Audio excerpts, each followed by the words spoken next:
Hi, this is Shreyang Siddharth once again. Welcome to the next video of this module of methods and functions in Java of the course of Java Fundamentals and Basics. In this video, we will talk about the method overloading in Java. So first of all, what do we mean by the method overloading in Java? Now this concept is actually defined by just one statement. Same name but different parameters. That is, we will have the multiple methods with the same name but with different parameters. So let us take an example. So here we have the add method with two parameters. And now here we have add method with two parameters, but here we have double A and double B.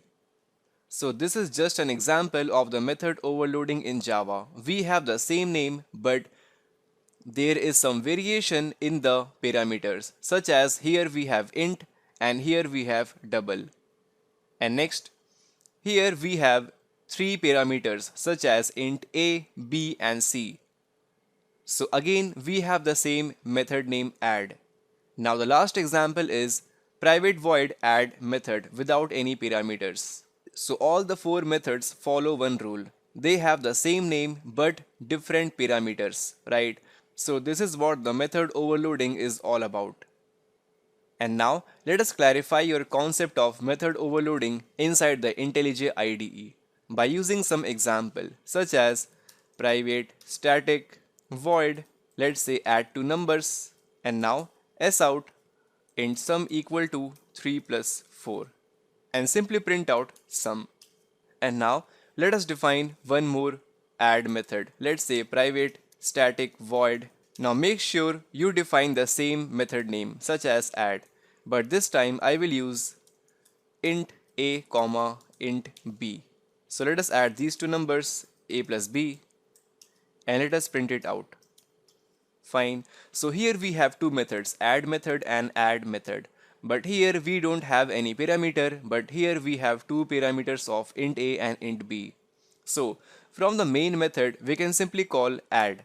Now if I simply use the add method without any parameter, then it is simply going to trigger this method of add without any parameters.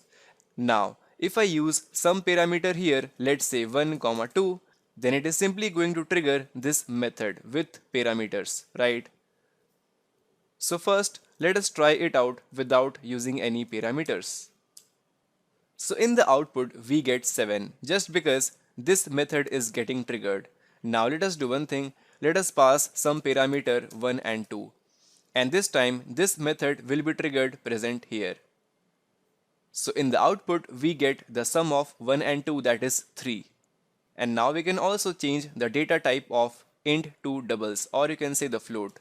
So private static void, let's say add float a and float b, and simply print the sum. And now from the main method let us call one more method as add, let's say 1.2 comma 3.4. Now here let us specify f so as to make it a floating point value. And now let us run our app. So here we get 4.6 something as the output, just because when this statement is executed, it will simply look for the method that accepts the float value. So here we have this method, add method. So this method will be triggered and we will get the output as 1.2 plus 3.4f, right? And now what will happen, suppose if I remove this method, let us delete it.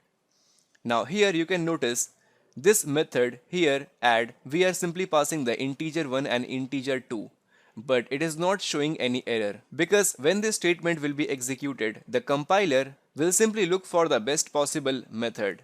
But here it checks that since there is no method that contains int a and int b, so it will look for the alternative. So as an alternate option, it has simply found this method that contains float a and float b. Now since this integer value is actually smaller than this float value, so this float a variable can easily accommodate this integer value. So here it will simply add int a and int b and simply print the output. So here let us run our code. So here we go, 3.0 we are getting as the output, that is 1.0 plus 2.0 we get 3.0. And now suppose if I convert it to double, and here as well double, and change here double as well. And now let us run our code. And still here the code is working perfectly fine. Now this time here you can notice this method is actually passing floating point value as a parameter, but here we have double as a value. So what the compiler will do, it will simply accommodate the floating point value into this double value. So this is just the concept of typecasting that we saw in the previous module, right? And now suppose if I change this double to, let's say, short, and here short as well. So here you can notice it is showing error in both the case, because here we are having integer values and here we are having the floating point values, and the integer and floating point data type are actually larger than this short type data type. So this short A and short B are not able to accommodate this integer and this floating point values. So when we are going to run our application, it will simply throw some exception, such as incompatible types, possible lossy conversion from int to short. That is, we cannot convert from int to short. So always remember this. Fine. So now let us change it back to, let's say, float, and here float as well. Now at the end of this video, I would like to tell you one more concept, such as suppose if I change this void to int, and suppose if I copy it and paste it here, and suppose if I change this to void. Now here it will show some error. The method add float is already defined. That is, in case of method overloading, we cannot simply change the return type and make it. Doing any changes to the return type does not make it fall under the concept of method overloading. So always remember this, fine, because the compiler will think that these two methods are exactly same, irrespective of the return type. So always remember this concept. So let us remove this method. So this was all about the concept of method overloading in Java. So catch you guys in the next video, and meanwhile if you like what you saw, please subscribe to this channel and do leave a comment below this video. This is Shrek from SmartHerd signing off. Thank you.